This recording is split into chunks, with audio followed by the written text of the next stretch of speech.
जिस intelligence input के आधार पर न्यूजीलैंड की टीम पाकिस्तान को छोड़ के चली गई, वो इंटेलिजेंस इनपुट भारत को भी मिल सकता है। फाइव नेशंस की बात कर रहे हैं और क्वाड के तहत ये इंटेलिजेंस शेयरिंग हो सकती है। हमारे से बात करने के लिए गृह राज्य मंत्री अजय मिश्रा जी हैं। सर, जिस तरीके से आज क्वाड की महत्वपूर्ण बैठक है, इंटेलिजेंस शेयरिंग, आतंकवाद बड़ा मुद्दा रहेगा। कैसे आप देखते हैं ग्लोबल आतंकवाद से निपटने के लिए ग्लोबल रणनीति? देखिए, जो क्वाड का ये सम्मेलन है बहुत महत्वपूर्ण है और 4 प्रमुख देशों के बीच में हो रहा है। जहाँ तक ये जो आतंकवाद है इसके खिलाफ हमारी जो तैयारी है, हमारा जो कोऑर्डिनेशन खुफिया एजेंसियों का है या हमारे सैन्य बल हैं या हमारे दूसरे इस तरह के जो बल हैं, वो सारे में इस तरह से कोऑर्डिनेशन हम कर रहे हैं कि हम अपने देश में हमने 2014 के बाद माननीय प्रधानमंत्री जी के नेतृत्व में इस तरह की योजनाएं बनाई हैं। ऐसा कोऑर्डिनेशन है जिसके कारण हमारे देश में कोई बड़ी घटना नहीं होने पाई। लेकिन अंतर्राष्ट्रीय स्तर पर भी आतंकवाद से प्रभावी तरीके से निपटा जाए, इसके लिए हम सभी प्रमुख देशों से बात कर रहे हैं और इस लिहाज से क्वाड का सम्मेलन बहुत महत्वपूर्ण है। सर, जब मुंबई में हमला हुआ था उसके बाद एनआईए और नेट ग्रिड बनाने की बात चल रही थी। एनआईए बना, नेट ग्रिड अब आप लोग बना रहे हैं। अगर दूसरी सरकार की बात करें, मोदी 2 की, कितना महत्वपूर्ण हो सकता है, खासतौर पे तब जब तालिबान है, खुफिया नेटवर्क ये कह रहा है कि बड़ी आतंकवादी गतिविधि हो सकती है।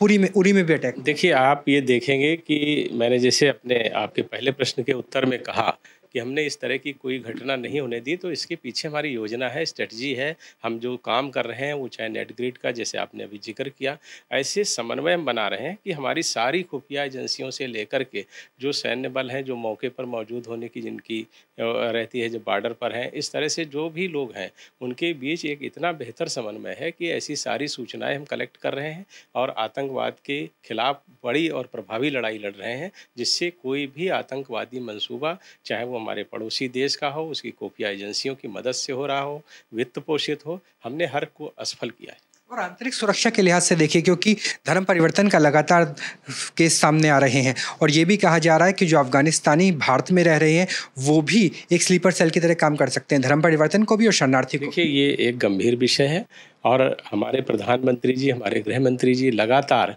हर मंच पर इस बात को कहते हैं कि हम कभी भी विस्तारवाद या आतंकवाद के माध्यम से हम दुनिया पर प्रभाव नहीं स्थापित करना चाहते। हमारा माध्यम सर्वे भवन्ति सुखिनः का है, हमारी संस्कृति है वसुधैव कुटुम्बकम की, हम उसी के अनुसार काम करते हैं। ये खतरे हैं, अफगानिस्तान के कई बच्चों को हम स्कॉलरशिप दे रहे हैं, हमारे यहाँ पढ़ाई वो कर रहे हैं।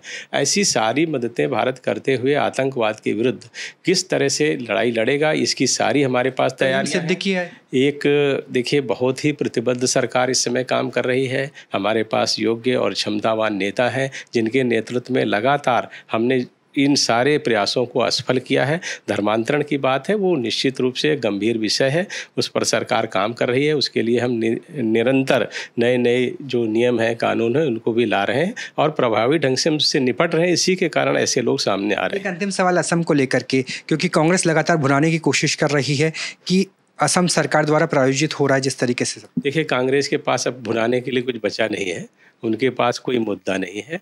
वो हमेशा इसी तरह के मुद्दे उठाते हैं जिससे लोगों ने उनको गंभीरता से लेना बंद कर दिया है, इसलिए मैं उनके विषय में क्या कहूँ। न्यूज़ नेशन न्यूज़ स्टेट से बात करने के लिए बहुत धन्यवाद। चलिए, गृह राज्य मंत्री की माने तो 5 इंटेलिजेंस कोऑर्डिनेशन क्वाड कंट्रीज़ की बैठकों के तहत भारत को मिल सकता है, जिससे बाहरी आतंकवाद से भारत एक तरीके से सुरक्षित हो जाएगा। और जहाँ तक आंतरिक आतंकवाद का सवाल है, चाहे वो स्लीपर सेल हो अफगानिस्तानियों के नाम पर या फिर धर्म परिवर्तन जैसी कोशिशें, उससे भी कड़ाई से निपटेगी मोदी सरकार। तो जर्नलिस्ट जयराम यादव के साथ राहुल डबास, न्यूज़ नेशन, दिल्ली।